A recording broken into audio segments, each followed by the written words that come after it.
welcome to Blockchain Gaming World with me, John Jordan. So in this video, I'm playing a game called Litemint. It's actually a bit more than a game, but this is kind of I guess a kind of beta kind of version of a kind of wider kind of platform that is being planned using this. What's interesting, or one of the interesting things about it, is that it's using the Stellar blockchain. So Stellar is not something we, I guess, associate really with blockchain games at all. Stellar is much more known for being a kind of payment system. That's really what it's been focused on, kind of remittances and that sort of thing. But I guess, as we're finding out, you can, with lots of blockchains, with any blockchain, you can kind of attempt to do different things on it. So this is I guess a kind of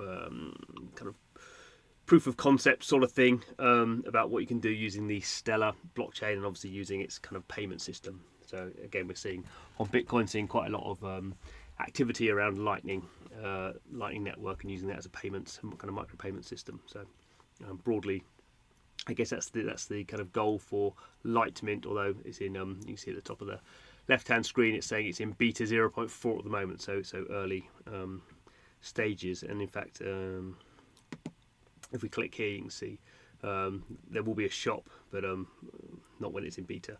So yeah, it's kind of cards, NFTs. I don't even know how you run NFTs really on Stellar.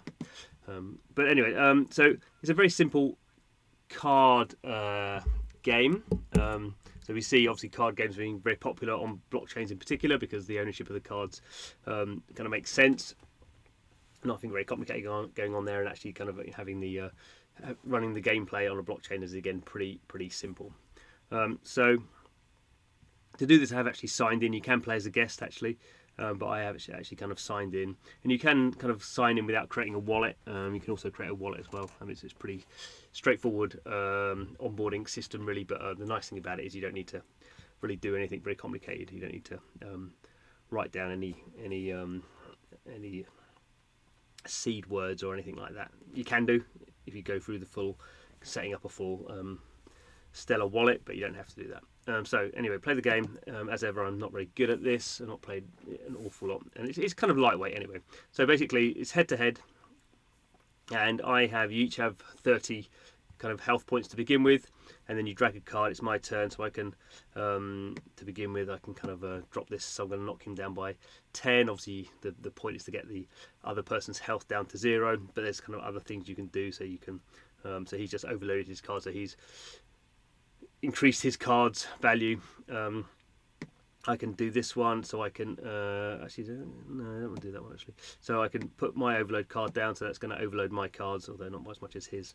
So it becomes this kind of balancing act. Obviously, I don't know what cards he's got, but if it goes on for too long, you can kind of overbalance cards, or kind of get cards such that you can. Yeah, he's repaired his. But if you can get some of these cards, which will let's do that one, which will have more than 30 kind of attack points on it, so wipe you out straight away. So I imagine he's got one of these. He's been charging these cards up for a long period of time, so he's building them up to get to more than 30. You can see he's building up again, and he's making sure I can't kill his card. So this one, you see, is now up to 19, which is not quite enough, but it's not a lot I can do. Obviously, it's a card-based game as well, so the more you play, the better cards you get. So I'm just starting out. I haven't got a very good set of cards. I think this guy's going to kill me now, or this person. Let's have a look, because if he doesn't, I'm going to do him next round. So yeah, so he's got damage 32 there, because he's held that card for the entire thing, so he's just taking me out in one go. So there we go. Yeah, pretty straightforward. That's that's kind of it. So go through here, so we can see here, so you can set up a profile, so you can set up a name, and actually this is my Stellar wallet, which you don't have to set up, but you do. You can see my stats are not particularly anything impressive. So we have the cards, so there's different, this is the different cards you can get. So there's like attack cards, then these overload cards, the repair cards, yeah. At some point you'll be you can have different backs, quite where you want that, and as you win more games, you get better cards.